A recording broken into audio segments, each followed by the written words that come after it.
ऐसी ही बेहतरीन कहानियाँ सुनने के लिए केपी नॉवल चैनल को लाइक, शेयर और सब्सक्राइब करें। आने वाली कहानियों के बारे में जानने के लिए हमारे टेलीग्राम से जुड़ें। लिंक डिस्क्रिप्शन में है। BTTH डिसाइपल कैशबैक सिस्टम, अध्याय 151 आध्यात्मिक क्षेत्र की आत्मा, भयानक क्षमता।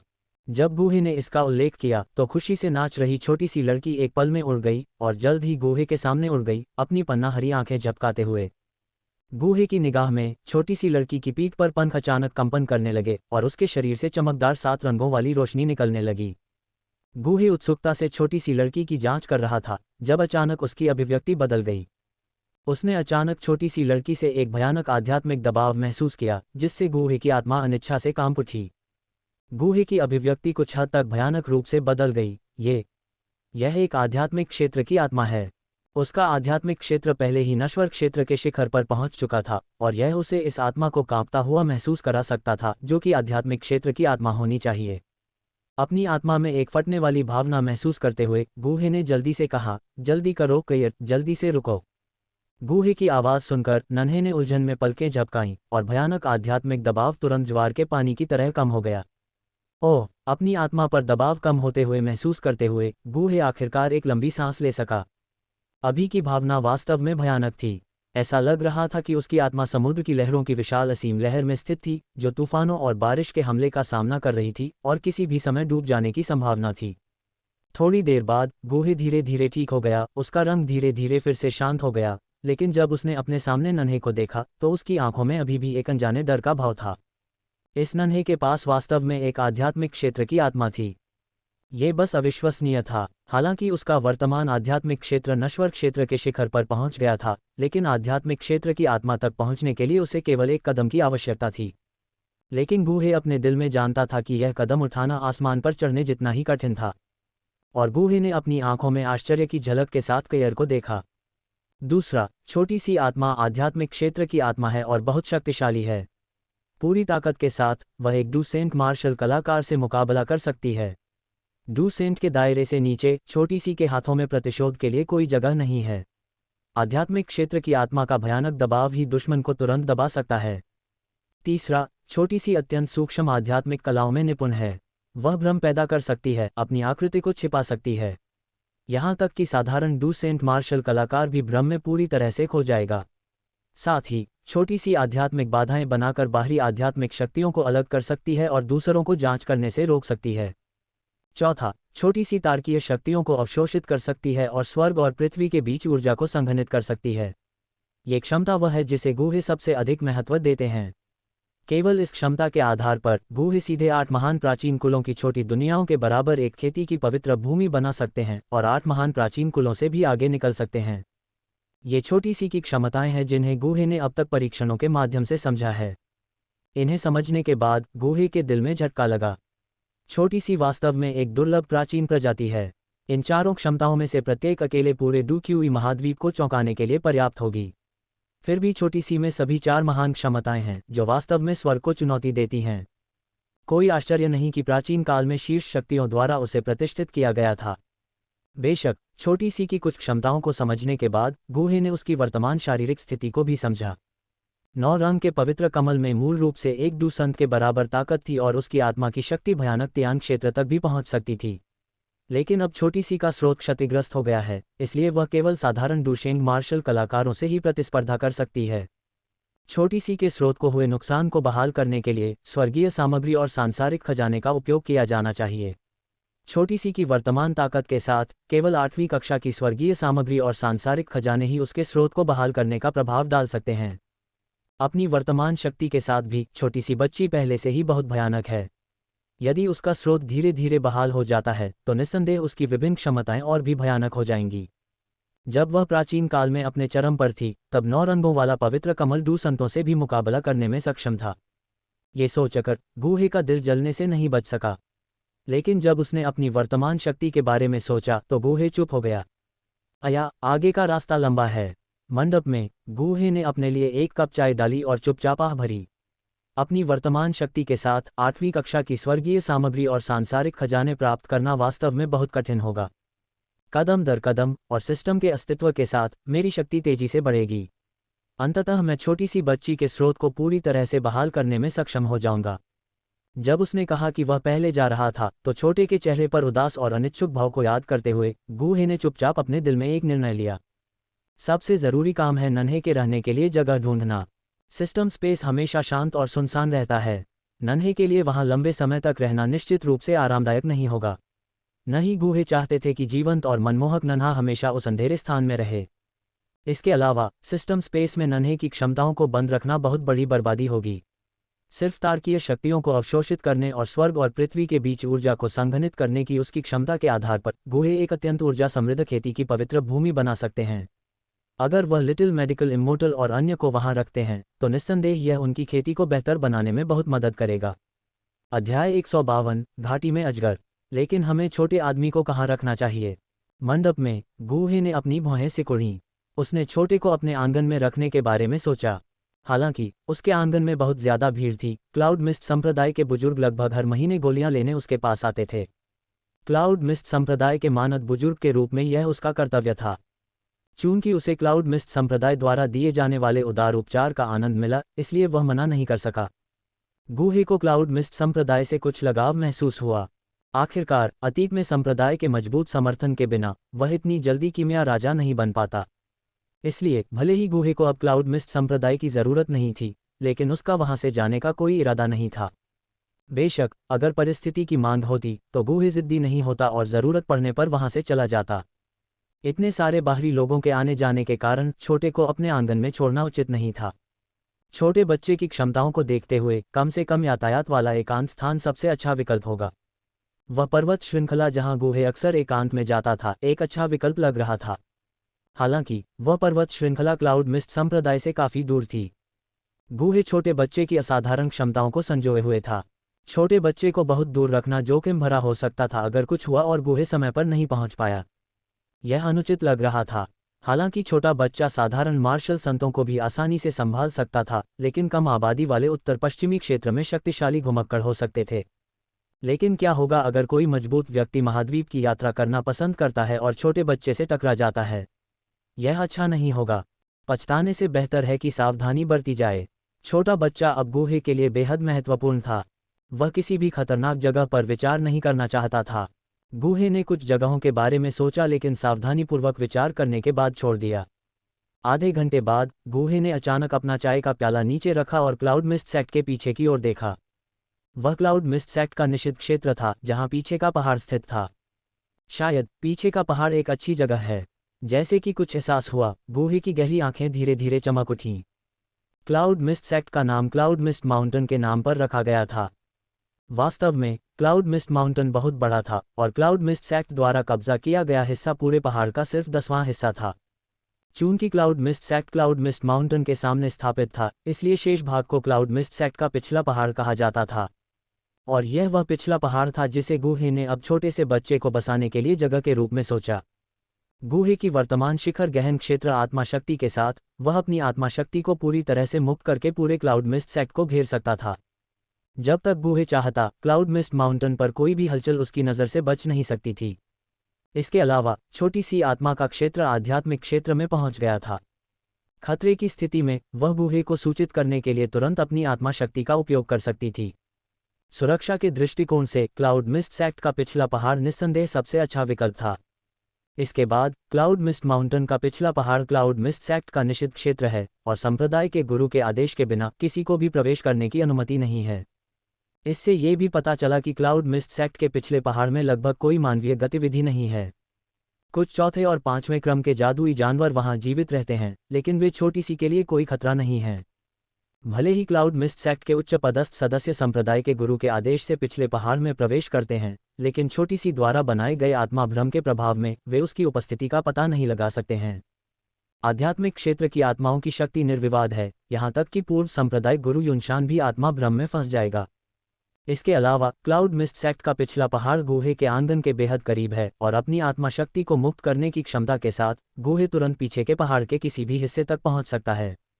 भविष्य में शिष्यों को साधना के लिए छोटे के क्षेत्र में लाना भी बहुत सुविधाजनक होगा।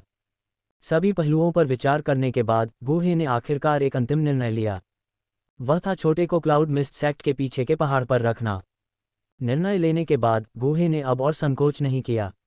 उसने अपनी सारी आत्माशक्ति को मुक्त कर दिया और क्लाउड मिस्ट सेक्ट के पीछे के पहाड़ की ओर बढ़ गया।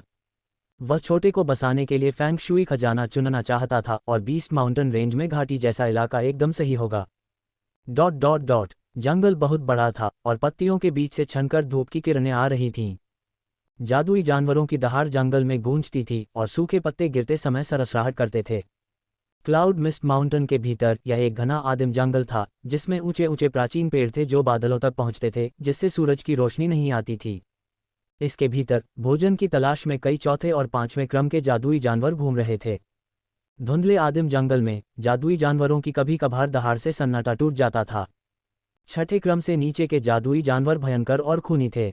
जीवित रहने के लिए घने जंगल में अक्सर झड़पें और हत्याएं होती थीं, जिससे इस आदिम जंगल की शांति भंग हो जाती थी। फिर भी क्लाउड मिस्ट संप्रदाय के सबसे गहरे हिस्से में बिल्कुल बीच में हमेशा के लिए सन्नाटा था। यहाँ आने वाला कोई भी जादुई जानवर डर और भय के लक्षण दिखाता और फिर जल्दी से भाग जाता। जादुई जानवरों की दुनिया में ताकत का सम्मान किया जाता था। जाहिर है, ये शांत जगह इस क्षेत्र के जादुई जानवरों के बीच एक राजा का घर था। ये पहाड़ों से घिरी एक घाटी थी जिसमें केवल एक ही प्रवेश द्वार था। घाटी के अंदर ऊर्जा भरपूर थी और विभिन्न पौधे प्रचुर मात्रा में पनप रहे थे। घाटी के एक कोने में एक गहरा और ठंडा तालाब था जिसकी चौड़ाई और गहराई दर्जनों गज थी। इस समय तालाब के तल पर एक विशाल प्राणी चुपचाप लेटा हुआ था। यह एक विशाल अजगर था जो नीले रंग के तराजू से ढका हुआ था। इसका शरीर दसियों गज तक फैला हुआ था और एक सींग उसके क्रूर सिर से एक लंबे भाले की तरह निकला हुआ था जो एक ठंडी और भयानक चमक उत्सर्जित कर रहा था, मानो वह एक पल में दुनिया को चीरकर रख दे। अजगर एक तेज और भयानक आभा बिखेर रहा था जो निश्चित रूप से एक पांचवें क्रम का जादुई जानवर था। क्लाउड मिस्ट माउंटेन में पांचवें क्रम का जादुई जानवर इस आदिम जंगल का शासक बनने के लिए पर्याप्त था। ये वास्तव में इस अजगर के अस्तित्व के कारण ही था कि यह घाटी क्लाउड मिस्ट संप्रदाय के पीछे के पहाड़ में एक दुर्लभ शांत स्थान बन गई। इस समय अजगर तालाब के तल पर चुपचाप लेटा हुआ था, आंखें बंद करके शांतिपूर्ण नींद की अवस्था में काफी संतुष्ट दिख रहा था। तभी एक शक्तिशाली आत्माशक्ति बहकर आए और तेजी से वापस लौटी, घाटी के ऊपर हवा में मंडराते हुए। ये घाटी बुरी नहीं है। एक हार्दिक और आश्चर्यचकित आवाज के साथ एक सफेद कपड़े वाला व्यक्ति अचानक घाटी में दिखाई दिया जो गहरे और ठंडे तालाब के किनारे खड़ा था। सफेद कपड़े वाले व्यक्ति ने अपनी आभा नहीं छिपाई और नींद की अवस्था में अजगर को अचानक खतरे का आभास हुआ। उसकी विशाल पुतलियों में भयंकर क्रोध चमक उठा और वह तेजी से ठंडे तालाब के तल से ऊपर उठ गया। धमाका! अगले ही पल पहले से शांत गहरा और ठंडा तालाब हिंसक रूप से हिल उठा और दसियों गज ऊंचा एक विशाल जलस्तंभ आसमान में उछल गया। अध्याय 153 सितारों की शक्ति को अवशोषित करना। दहाड़! जैसे ही अजगर दिखाई दिया, उसकी आंखें तांबे की घंटियों के आकार की सीधे सफेद कपड़े वाले आदमी को घूर रही थीं। एक ठंडी और भयंकर मंशा प्रकट हुई, जैसे कि वह दहाड़ रहा हो, मानो ये घोषणा कर रहा हो कि यह उसका क्षेत्र है। सफेद कपड़े वाला आदमी कोई और नहीं बल्कि गूहे था। अपने सामने विशालकाय अजगर को देखते हुए गूहे के होठों पर एक मुस्कान दिखाई दी। अप्रत्याशित रूप से एक सुखद आश्चर्य है। गूहे ने अपने व्यापक ज्ञान के साथ स्वाभाविक रूप से अपने सामने प्राणी को पहचान लिया। इस जानवर को ब्लू स्केल जायंट पायथन कहा जाता था जो शीर्ष स्तरीय पांचवें क्रम के जादुई जानवर वंश का था। एक संक्षिप्त अनुभूति के बाद गूहे को पहले से ही पता था कि यह ब्लू स्केल जायंट पायथन पांचवें क्रम के जादुई जानवर के शिखर पर पहुंच गया था। जादुई जानवरों की ताकत सीधे उनके वंश के स्तर के साथ बढ़ती है। इस ब्लू स्केल जायंट पायथन की ताकत स्पष्ट रूप से अपनी सीमा तक पहुंच चुकी थी और भविष्य में महत्वपूर्ण अवसरों के बिना इसके लिए छठे क्रम के दायरे में प्रवेश करना मुश्किल हो सकता था। हालांकि गूहे को इसकी चिंता नहीं थी। उसने जिस बात पर ध्यान केंद्रित किया वह यह था कि यह ब्लू स्केल जायंट पायथन सर्प प्रकार के जादुई जानवरों से संबंधित था जो इसे किंगलिन के triple Z green snake flower pupils के लिए एकदम सही बनाता है। तब तक प्रतीक्षा करें जब तक कि उस लड़की किंगलिन की ताकत थोड़ी और बेहतर न हो जाए। तब तक मैं उसे यह ब्लू स्केल जायंट पायथन दे सकता हूँ। अपने सामने उग्र ब्लू स्केल जायंट पायथन को देखते हुए गूहे का उसे मारने का कोई इरादा नहीं था। हर चीज से अधिकतम लाभ उठाने का सिद्धांत यहाँ लागू होता है। ये ब्लू स्केल जायंट पायथन कम से कम एक शीर्ष स्तरीय पांचवां क्रम का जादुई जानवर युवा किंगलिन के बड़े होने तक अभी भी एक सुरक्षात्मक भूमिका निभा सकता है। दहाड़! विशाल अजगर अपने सामने मानव को अपनी चेतावनी की अवहेलना करते देख और भी क्रोधित हो गया। अब और सहन न कर पाने के कारण उसने अपने विशाल शरीर को मोड़ दिया जिससे एक जलस्तंभ बना जिसने सीधे गूहे पर हमला किया। काफी गुस्सा है। अचानक पानी के स्तंभ का सामना करते हुए गूहे ने थोड़ा मुस्कुराया और लापरवाही से ब्लू स्केल जायंट पायथन की ओर थप्पड़ मारा। एक मजबूत हथेली का निशान तुरंत संघनित हो गया और पानी के स्तंभ की ओर फट गया। संपर्क के क्षण में विशाल जल स्तंभ तुरंत विघटित हो गया, लेकिन हथेली का निशान अपरिवर्तित रहा। पानी के स्तंभ को तोड़ते हुए ये ब्लू स्केल जायंट पायथन की ओर बहुत तेज गति से आगे बढ़ा। ये दृश्य देखकर ब्लू स्केल जायंट पायथन ने भी प्रतिक्रिया व्यक्त की। उसके सामने मौजूद इंसान ऐसा नहीं था जिसे वह भड़का सके। उसकी बड़ी पुतलियों में डर चमक उठा और उसने सहज रूप से बचने के लिए ठंडे तालाब में गोता लगाने की कोशिश की। हालांकि अचानक कुछ और भी भयानक हुआ। एक शक्तिशाली दबाव पड़ा और उसने पाया कि उसका शरीर अब हिल नहीं सकता। भयानक दबाव के तहत ब्लू स्केल जायंट पायथन केवल विशाल हथेली को पास आते हुए देख सकता था। उसके खून से भरे मुंह से भयानक दहाड़ निकली। धमाका! विशाल हथेली ने ब्लू स्केल जायंट पायथन पर प्रहार किया, जिससे वह बुरी तरह घायल हो गया और तुरंत बेहोश हो गया। ब्लू स्केल जायंट पायथन के बेहोश शरीर को ठंडे तालाब में गिरते देख गूहे का दिल धड़क उठा। उसने ज़ीचितियान्या को सक्रिय किया, तुरंत पायथन के शरीर को पकड़ लिया और फिर उसे सीधे सिस्टम स्पेस में संग्रहित कर दिया। अब से मैं तुम्हारा अच्छे से ख्याल रखूंगा। गूहे के होंठ मुस्कुराहट में मुड़े, स्पष्ट रूप से एक अच्छे मूड में। इस ब्लू स्केल जायंट पायथन का स्वभाव उग्र था। इसे किंगलिन को सौंपने से पहले गूहे ने इसे ठीक से प्रशिक्षित करने का इरादा किया। अन्यथा ये छोटी लड़की को डरा सकता था। अगर यह जानवर अच्छा व्यवहार करता तो गूहे इसके रक्त स्तर को बढ़ाने के लिए कुछ अमृत बनाने में कोई आपत्ति नहीं करता। शायद इस ब्लू स्केल जायंट पायथन की ताकत को अंत में और बेहतर बनाया जा सकता है, छठे क्रम के दायरे तक पहुंच सकता है, या यहाँ तक कि सातवें क्रम के दायरे तक भी पहुंच सकता है। इसे वंश परंपरा की सीमाओं का उल्लंघन माना जाएगा। ब्लू स्केल जायंट पायथन को वश में करने के बाद गूहे ने और देर नहीं की। वह सिस्टम स्पेस में घुसा, छोटे को कुछ निर्देश दिए और फिर पूरे 9 रंगीन पवित्र कमल को सिस्टम स्पेस से बाहर ले गया। घाटी में ठंडे तालाब के पास अचानक एक थोड़ा बड़ा 9 रंगीन पवित्र कमल दिखाई दिया। जिस क्षण 9 रंगीन पवित्र कमल दिखाई दिया, कमल के पत्तों से एक हरा प्रकाश निकला, जिससे कई एर की आकृति दिखाई दी। जैसे ही छोटी बाहर आए, उसकी आंखें तुरंत इधर उधर घूमने लगीं। हरी आंखें झपकने लगीं और उसके छोटे चेहरे पर आश्चर्य की झलक दिखाई दी। जाहिर है, सिस्टम में धुंधले स्थान की तुलना में इस घाटी के वातावरण ने छोटी को बहुत संतुष्ट किया। कई अब से ये तुम्हारा घर होगा। उत्साहित छोटे को, जो नाच रहा था और उछल रहा था, देखकर गूहे ने धीरे से कहा, या घर, मेरा एक घर है। गूहे की बातें सुनकर नन्ही और भी उत्साहित हो गई और एक बच्चे की तरह चिल्लाने लगी। गूहे के चारों ओर चक्कर लगाते हुए उसकी पीठ पर पंख हल्के से फड़फड़ाने लगे। गूहे ने असहाय होकर नन्ही को अपने हाथों में पकड़ लिया, गहरे ठंडे तालाब की ओर इशारा करते हुए, और धीरे से कहा, कई तुम्हारा मूल शरीर अब से इस ठंडे तालाब में रहेगा। ये सुनकर कई ने अपनी हरी आंखें झपकाईं, अपने सामने ठंडे तालाब को देखा और संतुष्टि व्यक्त की। उसने गूहे की ओर अपना छोटा सिर हिलाया। फिर नन्ही एक हरे रंग की रोशनी में बदल गई और सीधे 9 रंग वाले पवित्र कमल के शरीर में प्रवेश कर गई। एक पल में 9 रंग वाले पवित्र कमल ने एक चमकदार 9 रंग की रोशनी बिखेरी और सामने ठंडे तालाब की ओर तैरते हुए आखिरकार तालाब के बीच में उतर गई। गूहे किनारे पर खड़ी थी, शांत ठंडे तालाब को देख रही थी। बीच में एक थोड़ा बड़ा 9 रंग का पवित्र कमल खड़ा था और शानदार 9 रंग की रोशनी ठंडे तालाब की पूरी सतह पर प्रतिबिंबित हुई, जिससे एक रंगीन और चमकदार दृश्य बना। अचानक गूहे की अभिव्यक्ति बदल गई और उसकी निगाह पानी पर 9 रंग के पवित्र कमल पर केंद्रित हो गई। 9 रंग के पवित्र कमल पर 9 रंग की रोशनी के खिलने के साथ अस्पष्ट रूप से एक शक्ति उसमें अवशोषित हो गई।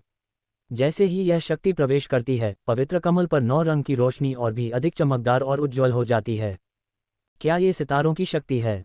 गूहे ने 9 रंग के पवित्र कमल को देखा, ध्यान से उसमें अवशोषित अज्ञात शक्ति को महसूस किया, अपने मन में अनुमान लगाया। सितारों की शक्ति निस्संदेह डूक्यूई की तुलना में अधिक शक्तिशाली शक्ति थी। 9 रंग के पवित्र कमल की असाधारण क्षमता सितारों की शक्ति के अवशोषण से संबंधित हो सकती है। 9 रंगों वाले पवित्र कमल में सितारों की शक्ति के तंतु समाहित होने के साथ पवित्र कमल के पास के क्षेत्र में मूल रूप से शांत पानी की सतह पर अचानक अनगिनत बुलबुले दिखाई दिए। गूहे की आंखें चमक उठीं और वह स्पष्ट रूप से महसूस कर सकता था कि 9 रंगों वाले पवित्र कमल की जड़ में स्वर्ग और पृथ्वी की ऊर्जा की एक बड़ी मात्रा बाहर निकल रही थी। ये 9 रंगों वाले पवित्र कमल की क्षमता थी कि वह सितारों की शक्ति को अवशोषित कर सके और स्वर्ग और पृथ्वी की ऊर्जा को संघनित कर सके। इतनी समृद्ध स्वर्ग और पृथ्वी की ऊर्जा! ठंडे तालाब से स्वर्ग और पृथ्वी की ऊर्जा को बाहर निकलते हुए देखकर गूहे की आंखें विस्मय से भर गईं। इस डर से ये बहुत जल्द ही होगा जब पूरी घाटी की स्वर्ग और पृथ्वी की ऊर्जा अत्यधिक समृद्ध हो जाएगी। घाटी में हो रहे बदलावों को देखते हुए गूहे कई से यह कहने से खुद को रोक नहीं पाए, कई एक आत्मा शक्ति अवरोध स्थापित करें और पूरी घाटी को छिपा दें। अध्याय 154 औषधि उद्यान की स्थापना। जैसे ही गुहे के शब्द गिरे, ठंडे तालाब में 9 रंगीन पवित्र कमल ने अचानक एक हरे रंग की रोशनी उत्सर्जित की और कई की छोटी आकृति धीरे धीरे प्रकट हुई। यह छोटी बच्ची 9 रंगीन पवित्र कमल के पत्ते के बीच में खड़ी थी, अपने छोटे हाथों से इशारा कर रही थी और एक रहस्यमयी हाथ की मुहर बना रही थी। अगले ही पल गुहे की अभिव्यक्ति बदल गई। उसने महसूस किया कि छोटी बच्ची से एक अत्यंत शक्तिशाली आत्मा शक्ति निकल रही है, जो बाहर की ओर फैल रही है। गुहे की अभिव्यक्ति गंभीर हो गई, लेकिन ऐसा लग रहा था कि इस बार कैर ने उपाय सीख लिया था और उसने अपनी आत्मा शक्ति को उसकी ओर नहीं छोड़ा। शक्तिशाली और भयानक आत्मा शक्ति ने पूरी घाटी को घेर लिया, अंततः घाटी के ऊपर आकाश में एक पर्याप्त आत्मा अवरोध का निर्माण किया। एक विचार के साथ गुहे ने बाहरी दुनिया का पता लगाने के लिए अपनी आत्मा शक्ति को छोड़ दिया। इसके बाद उसने पाया कि उसकी आत्मा शक्ति इस आत्मा अवरोध को भेद नहीं सकती, नहीं वह बाहरी स्थिति की जांच कर सकती है। आत्मा क्षेत्र आत्मा शक्ति वास्तव में दुर्जेय है। कुछ प्रयासों के बाद गुहे ने अपनी आत्मा शक्ति वापस ले ली। उसकी आंखों में विस्मय की झलक दिखी। फिर उसे अचानक कुछ एहसास हुआ और उसके चेहरे पर खुशी दिखाई दी। कैर की आत्मा क्षेत्र आत्मा शक्ति अमूर्त को मूर्त में बदलने के बिंदु पर पहुंच गई थी। उसने जो आत्मा अवरोध बनाया था वह न केवल बाहरी आत्मा शक्ति अन्वेषण को रोक सकता था, बल्कि घाटी के भीतर स्वर्ग और पृथ्वी ऊर्जा को भी बंद कर सकता था, जिससे रिसाव को रोका जा सकता था। इस दर पर घाटी के अंदर स्वर्ग और पृथ्वी ऊर्जा के एक भयानक स्तर तक पहुंचने में बहुत समय नहीं लगेगा, जिससे यह एक वास्तविक साधना अभयारण्य बन जाएगा। गुहे ने लगातार उबलते ठंडे तालाब को देखा। अपनी आत्मा शक्ति धारणा का उपयोग करते हुए उसने पाया कि ठंडा तालाब अब प्रचुर मात्रा में स्वर्ग और पृथ्वी ऊर्जा से भी भर गया था। कुछ ही समय में पूरा गहरा ठंडा तालाब स्वर्ग और पृथ्वी की ऊर्जा द्वारा सीधे आत्मसात हो जाएगा और शुद्ध ऊर्जा के एक तालाब में बदल जाएगा। गुहे को यह याद आए बिना नहीं रहा कि जब उसने मैजिक बीस्ट माउंटेन रेंज की एक घाटी में 7 रंगों वाले पवित्र कमल की खोज की थी। 7 रंगों वाले पवित्र कमल ने ऊर्जा जल के एक तालाब को भी संघनित किया था। शायद कुछ ही समय में पूरा गहरा ठंडा तालाब अत्यंत शुद्ध ऊर्जा जल बन जाएगा। घाटी के भीतर स्वर्ग और पृथ्वी की ऊर्जा में परिवर्तन महसूस करते हुए गुहे के होंठ थोड़े मुड़े। ऐसा लग रहा था कि उसके विचार जल्द ही सच होने वाले थे। इसके बाद गुहे घाटी के एक कोने में आया। यह विभिन्न फूलों, पौधों और थोड़ी मात्रा में आध्यात्मिक जड़ी बूटियों से भरा हुआ था। इतनी समृद्ध स्वर्ग और पृथ्वी ऊर्जा के साथ यह आध्यात्मिक जड़ी बूटियों के विकास के लिए बहुत उपयुक्त है। 9 रंगों वाले पवित्र कमल की उपस्थिति के साथ घाटी निस्संदेह प्रचुर ऊर्जा से भर जाएगी। अगर वह यहाँ औषधि उद्यान स्थापित करता तो अंदर की आध्यात्मिक जड़ी बूटियां तेजी से बढ़तीं। स्वर्ग और पृथ्वी की ऊर्जा आध्यात्मिक जड़ी बूटियों के विकास को बढ़ावा दे सकती थी, जिससे वे उच्च गुणवत्ता वाली बन जातीं। कीमिया की दुनिया में आध्यात्मिक जड़ी बूटियों के प्रभावों को देखने के अलावा आध्यात्मिक जड़ी बूटियों का ग्रेड उनके विकास के वर्षों से भी निर्धारित होता था, और यह उम्र स्वर्ग और पृथ्वी की अवशोषित ऊर्जा की मात्रा से ज्यादा कुछ नहीं थी। यही कारण है कि प्रचुर मात्रा में स्वर्ग और पृथ्वी की ऊर्जा वाले स्थानों में उच्च श्रेणी की उच्च स्तरीय आध्यात्मिक जड़ी बूटियां पैदा होने की अधिक संभावना थी। गुहे का वर्तमान विचार इस घाटी में कीमिया जड़ी बूटियां लगाना था। समृद्ध स्वर्ग और पृथ्वी की ऊर्जा से पोषित ये जड़ी बूटियां जल्दी ही उच्च गुणवत्ता वाली आध्यात्मिक जड़ी बूटियां बन जाएंगी। 7वें दर्जे के कीमियागर बनने के बाद गुहे को दवा को परिष्कृत करने के लिए पर्याप्त 7वें दर्जे की आध्यात्मिक जड़ी बूटियों की कमी से परेशानी हो रही थी। हालांकि उन्होंने 9वें दर्जे के कीमियागर की यादों को स्वीकार कर लिया था, लेकिन यादें सिर्फ यादें थीं। इन यादों को आत्मसात करने के लिए गुहे को लगातार कीमिया का अभ्यास करने और इन यादों को व्यवहार में लाने की जरूरत थी। इस तरह पर्याप्त अनुभव प्राप्त करने के बाद अपने मन में 9वीं रैंक के कीमियागर की यादों के साथ गुहे आसानी से आगे बढ़ने में सक्षम होगा।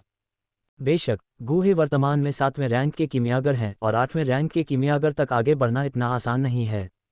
8वें रैंक के कीमियागर बनना कीमिया तकनीक में नहीं बल्कि आध्यात्मिक क्षेत्र से संबंधित सबसे कठिन है। केवल जब आध्यात्मिक क्षेत्र एक निश्चित स्तर पर पहुंच जाता है तभी कोई 8वें रैंक का कीमियागर बनने के योग्य हो सकता है। और अब गुहे के लिए सबसे महत्वपूर्ण बात अपने कीमिया अनुभव को बढ़ाना है। हालांकि अब उनके पास 7वें रैंक की गोलियों को परिष्कृत करने की जानकारी है, लेकिन उन्हें ऐसा करने का अवसर नहीं मिला है। छोटे गामा साम्राज्य में 7वें रैंक की गोली के लिए आवश्यक आध्यात्मिक जड़ी बूटियां इकट्ठा करना बेहद मुश्किल है। अब 9 रंग के पवित्र कमल के प्रकट होने और सितारों की शक्ति को अवशोषित करके स्वर्ग और पृथ्वी की ऊर्जा को संघनित करने की इसकी क्षमता के साथ गुहे के दिमाग ने एक विचार को जन्म दिया। 7वीं श्रेणी की आध्यात्मिक जड़ी बूटियों के बिना वह उन्हें खुद ही बना लेगा। इस घाटी में अत्यंत समृद्ध स्वर्ग और पृथ्वी की ऊर्जा गुहे के लिए एक औषधि उद्यान स्थापित करने की आधारशिला होगी। गूहे ने सोचा कि अगर वह भविष्य में इस घाटी में कुछ छठी श्रेणी की आध्यात्मिक जड़ी बूटियां लगाए तो अत्यंत समृद्ध स्वर्ग और पृथ्वी की ऊर्जा के साथ ये जड़ी बूटियां कुछ ही समय में 7वीं श्रेणी में पदोन्नत हो जाएंगी। इन विचारों को अपने दिमाग में कौंधते हुए गूहे ने एक पल के लिए विचार किया और आखिरकार एक निर्णय लिया। फिर गूहे ने अपने स्थानिक वलय से कुछ रसीली आध्यात्मिक जड़ी बूटियां निकाली और उन्हें सीधे घाटी के एक कोने में लगा दिया। एक गोली राजा के रूप में गूहे के पास स्वाभाविक रूप से आध्यात्मिक जड़ी बूटियों की कोई कमी नहीं थी। लेकिन समस्या ये थी कि उसके स्थानिक वलय में अधिकांश आध्यात्मिक जड़ी बूटियां अपनी जीवन शक्ति खो चुकी थीं और अब उन्हें पुनर्जीवित नहीं किया जा सकता था। ऐसा लगता है कि मुझे जीवंत आध्यात्मिक जड़ी बूटियों का एक बैच प्राप्त करने के लिए मित्तल नीलामी घर जाना होगा। गूहे ने गुप्त रूप से निर्णय लिया। उसके बाद गूहे घाटी छोड़ने के लिए तैयार हो गया। हालांकि वह कुछ ही देर बाद रुक गया। इस घाटी में ऊर्जा बर्बाद नहीं की जा सकती। गूहे ने घाटी में बढ़ती हुई प्रचुर मात्रा में स्वर्ग और पृथ्वी ऊर्जा को देखा। फिर एक विचार के साथ उसने सिस्टम स्पेस से गोल्डन फेदर जायंट ईगल और क्रिम्सन फ्लेम डेमन ड्रैगन को छोड़ दिया। अगले ही पल पतली हवा से घाटी में दो विशाल आकृतियां दिखाई दीं। मास्टर, जैसे ही ईगल और ड्रैगन दिखाई दिए उन्होंने गूहे को प्यार से पुकारा। लेकिन जल्द ही उन्हें घाटी में कुछ असामान्य महसूस हुआ। इतनी समृद्ध स्वर्ग और पृथ्वी ऊर्जा, प्रचुर मात्रा में ऊर्जा से भरी घाटी को देखते हुए गोल्डन फेदर जायंट ईगल और क्रिम्सन फ्लेम डेमन ड्रैगन थोड़ा स्तब्ध थे, फिर कुछ उत्साह दिखाते हुए लालच से शून्य में ऊर्जा को निगल गए। गूहे थोड़ा मुस्कुराए, फिर साथ संवाद किया। 9 रंगीन पवित्र कमल और घाटी के ऊपर आत्मा अवरोध में एक अंतर खोल दिया। उसके बाद गूहे की आत्मा शक्ति इस अंतर के माध्यम से जारी की गई। शून्य में भटक रहे शून्य जानवर को बुलाया। थोड़ी देर बाद पतली हवा से गूहे के सामने एक आकृति प्रकट हुई। फिर ये गूहे की बाहों में झपटा। एक कोमल आवाज के साथ शून्य जानवर की छोटी चांदी की आकृति प्रकट हुई। गूहे ने शून्य जानवर पर चांदी के तराजू को छुआ, फिर अपने 3 पालतू जानवरों को निर्देश देना शुरू किया। गूहे के निर्देशों की सामग्री सरल थी। सबसे पहले, उनकी आज्ञा के बिना उन्हें घाटी छोड़ने की अनुमति नहीं थी। दूसरे, उन्हें गहरे ठंडे तालाब में 9 रंगीन पवित्र कमल को परेशान करने या गूहे द्वारा अभी अभी बनाए गए औषधीय उद्यान को नष्ट करने की अनुमति नहीं थी। तीसरा, उनके नेतृत्व के बिना घाटी में कोई भी व्यक्ति बिना दया के निपटा जाएगा। अध्याय 155 शून्य की शक्ति। हाँ गुरु। गूहे के निर्देशों को सुनने के बाद गोल्डन फेदर जायंट ईगल और क्रिम्सन फ्लेम डेमन ड्रैगन दोनों बिना किसी हिचकिचाहट के सहमत हो गए। गूहे ने संतुष्टि में सिर हिलाया। वास्तव में गोल्डन फेदर जायंट ईगल और क्रिम्सन फ्लेम डेमन ड्रैगन की ताकत के साथ 9 रंगीन पवित्र कमल से निपटना अपेक्षाकृत आसान होगा। गूहे की चिंता ये थी कि अगर ये प्राणी उसकी आभा को धारण करते हैं तो 9 रंगीन पवित्र कमल उन्हें नुकसान नहीं पहुंचा सकता है, लेकिन अगर वे लापरवाह थे और गलती से 9 रंगीन पवित्र कमल के मुख्य शरीर को नुकसान पहुंचाते हैं तो यह विनाशकारी होगा। हालांकि कैयर के तरीके असाधारण थे, उसका मुख्य शरीर अंततः एक आध्यात्मिक जड़ी बूटी थी। गूहे को यह भी यकीन नहीं था कि 9 रंग वाले पवित्र कमल के मुख्य शरीर में आत्मरक्षा का कोई साधन है या नहीं। लेकिन सिर्फ सुरक्षा के लिए गूहे स्वाभाविक रूप से उन्हें पहले से चेतावनी देना चाहता था। अगर 9 रंग वाले पवित्र कमल के साथ कुछ अप्रत्याशित हुआ जिससे वह अपनी क्षमताओं का उपयोग करने से रोक गया तो गूहे वास्तव में मुश्किल में पड़ जाएगा। अचानक गूहे ने अपनी नज़र अपनी बाहों में मौजूद शून्य जानवर पर घुमाई। उसे अचानक याद आया कि छोटे जीव ने अभी अभी उसके शब्दों का जवाब नहीं दिया था। हालांकि जब गूहे ने अपनी बाहों में मौजूद जीव को देखा तो उसने पाया कि शून्य जानवर गहरे ठंडे तालाब के बीच में 9 रंग वाले पवित्र कमल को सीधे घूर रहा था। इसकी चांदी जैसी आंखें तीव्र प्रकाश से चमक रही थीं। ये दृश्य देखकर गूहे ने भौहें सिकोड़ लीं। इस छोटे जीव में काफी दुस्साहस था। उसने पहले ही आदेश दे दिए थे, फिर भी इसने 9 रंग वाले पवित्र कमल का ध्यान आकर्षित करने की हिम्मत की। थप्पड़। बिना किसी हिचकिचाहट के गूहे ने शून्य जानवर के चिकने सिर पर एक सीधा तमाचा मारा। वो अचानक हमला हुआ। शून्य जानवर वास्तविकता में वापस आ गया। ये देखकर कि हमलावर गूहे था, वह एक गंभीर स्वर में रोया। तुम छोटे, मास्टर तुमसे बात कर रहे हैं। तुम क्या सोच रहे हो? गूहे ने शून्य जानवर को घूर कर देखा, फिर अपना अनुरोध दोहराया, चेतावनी देते हुए कहा, तुम्हें 9 रंग वाले पवित्र कमल के बारे में कभी कोई विचार नहीं रखना चाहिए, नहीं तो मैं तुम्हारी खाल उधेड़ दूंगा। वो ये सुनकर शून्य जानवर फुसफुसाते हुए गूहे की बाहों में सिमट गया। फिर शून्य जानवर के मुंह से एक कोमल आवाज आई, गुरु, क्या मैं 9 रंग वाले पवित्र कमल के ऊपर साधना कर सकता हूँ? गूहे को उसकी बातें सुनते और फिर से हमला करने की तैयारी करते देखकर शून्य जानवर ने जल्दी से कहा, मैं इसे नुकसान नहीं पहुंचाने का वादा करता हूँ। गूहे ने एक भान उठाए और शून्य जानवर को संदेह से देखा। तुम 9 रंग वाले पवित्र कमल के ऊपर साधना करने पर क्यों जोर देते हो? 9 रंग वाले पवित्र कमल की दिशा में देखते हुए शून्य जानवर की चांदी की आंखों में एक भावुक रोशनी और एक कोमल आवाज दिखाई दी। इसके बाद कहा गया, गुरुजी, मैंने 9 रंगों वाले पवित्र कमल के ऊपर के शून्य में अत्यंत समृद्ध शक्ति का अनुभव किया। अगर मैं वहां साधना करूं तो मेरी शक्ति में तेजी से सुधार होगा। शून्य की शक्ति। गूहे ने अपने चेहरे पर आश्चर्य व्यक्त किया। क्या ये हो सकता है कि 9 रंग वाले पवित्र कमल में भी स्थानिक क्षमताएं थीं? फिर गूहे का मन चला गया 9 रंग वाले पवित्र कमल के ऊपर समृद्ध स्थानिक शक्ति को ध्यान से महसूस करने के लिए अपनी आत्मा शक्ति को मुक्त किया। वास्तव में यह अंतरिक्ष की शक्ति है। थोड़ी देर बाद गूहे ने अपनी आत्मा शक्ति वापस ले ली और उसकी आंखों में आश्चर्य दिखाई दिया। एक 6 सितारा डू पूर्वज के रूप में वह पहले से ही अंतरिक्ष की शक्ति को छू चुका था, इसलिए वह 9 रंग वाले पवित्र कमल के ऊपर समृद्ध स्थानिक शक्ति को महसूस कर सकता था। क्या ये वास्तव में आपके लिए उपयोगी है? गूहे एक पल के लिए हिचकिचाया, फिर नीचे झुका और अपनी बाहों में शून्य जानवर से पूछा, मास्टर, जब तक मैं वहां साधना कर सकता हूं, मैं जल्द ही आगे निकल जाऊंगा। शून्य जानवर ने बिना किसी हिचकिचाहट के सिर हिलाया। ये सुनकर गूहे अंततः कुछ भावनाएं दिखीं। शून्य जानवर की क्षमताएं निस्संदेह असाधारण थीं। यदि यह पूरी तरह से परिपक्व हो जाता तो यह 9 रंग के पवित्र कमल से कम शक्तिशाली नहीं होता। गूहे को शून्य जानवर की ताकत बढ़ाने के लिए स्थानिक शक्ति वाले खजाने को खोजने में सक्षम नहीं होने की चिंता थी। अप्रत्याशित रूप से 9 रंग के पवित्र कमल ने एक बार फिर उसे एक सुखद आश्चर्य दिया।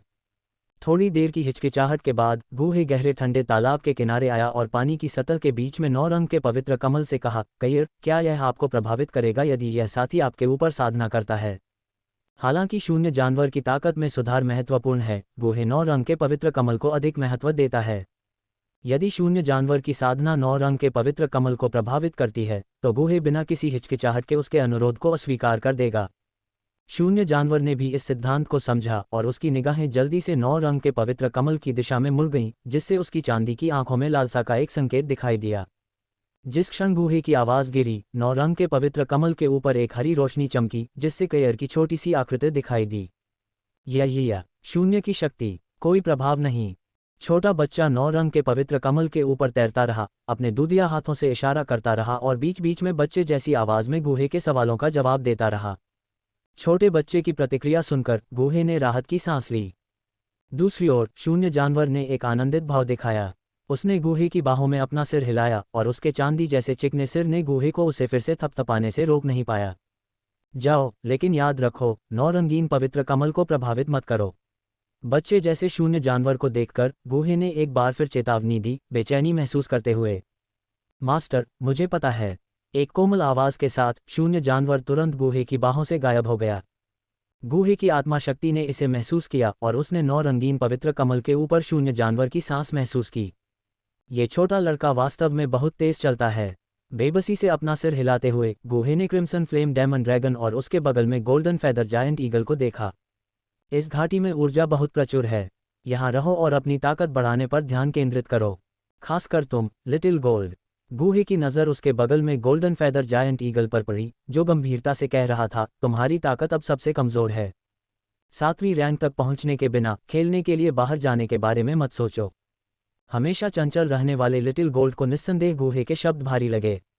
मालिक के तिरस्कार भरे शब्दों को सुनकर लिटिल गोल्ड थोड़ा हतोत्साहित हुआ, लेकिन जब उसने सुना कि गूहे उसे खेलने के लिए बाहर नहीं जाने देगा तो लिटिल गोल्ड कुछ हद तक घबरा गया।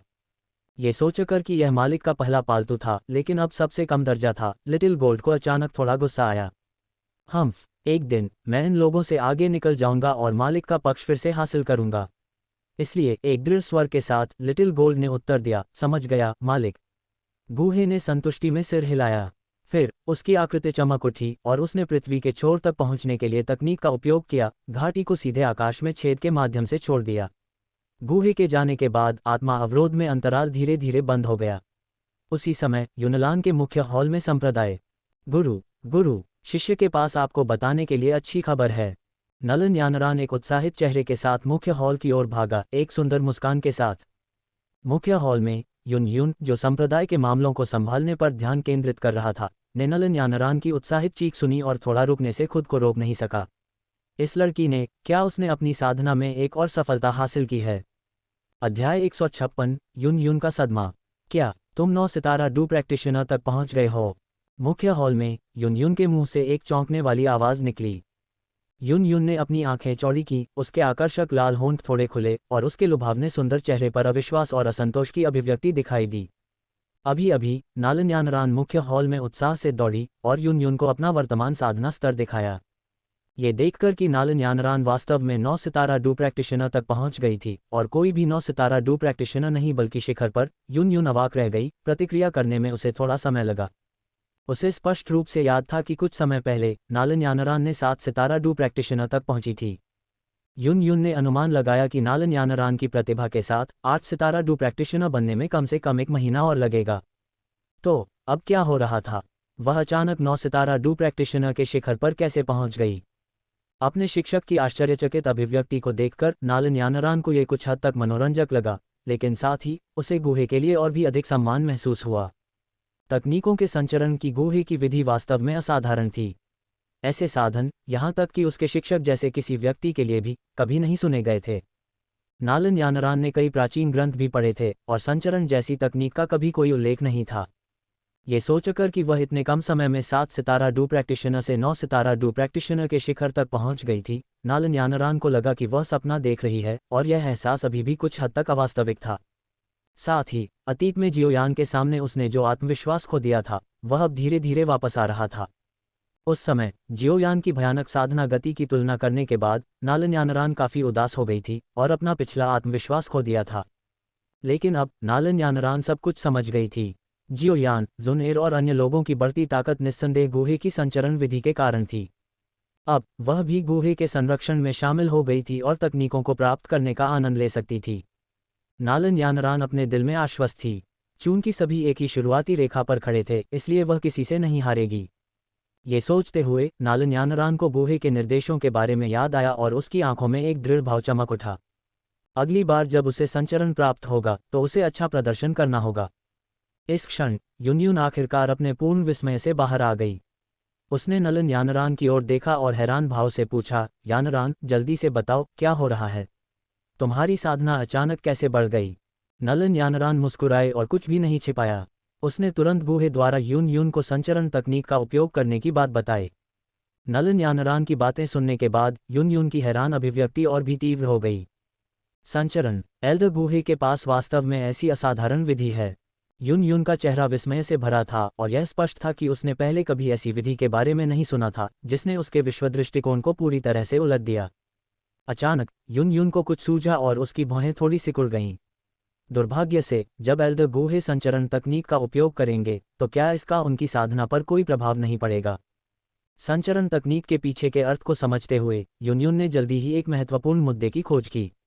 नालन यानरान भी ये सुनकर दंग रह गई। उसने पहले कभी इस समस्या के बारे में नहीं सोचा था और अब जब युन युन ने इसे उठाया तो वह भी उलझन में फंस गई। हाँ, गुहे शिक्षक संचरण तकनीक का उपयोग करके अपनी खुद की खेती को नष्ट कर रहा है। क्या उसे अपनी खेती की परवाह नहीं है? नालन यानरान गहरी उलझन में पड़ गया। अचानक युन युन ने डू जोंग स्तर पर गुहे की साधना के बारे में सोचा और उसका दिल अचानक साफ हो गया।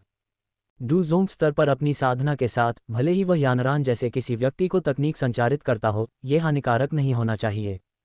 वह भी बहुत हैरान थी और क्षण भर के लिए भूल गई थी कि गुहे डू जोंग की एक शक्तिशाली शक्ति थी। हालांकि ये तथ्य कि गुहे नालन यानरान की साधना को बेहतर बनाने में मदद करने के लिए संचरण तकनीक का उपयोग कर सकता है, युन युन को छू गया। उसके विचार में गुहे ने नालन यानरान को अपना शिष्य बनाने के लिए सहमत होने पर पूरी तरह से उस पर विचार किया। जानवर पर्वत गुफा में दोनों के बीच हुए समझौते के बारे में सोचते हुए, जब 3 साल का समझौता समाप्त हो जाएगा तो गुहे नालन यानरान को डूवांग में विकसित करेगा, और अगर वह हार जाती है तो समझौते के अनुसार यानरान को अपना पता बदलना होगा।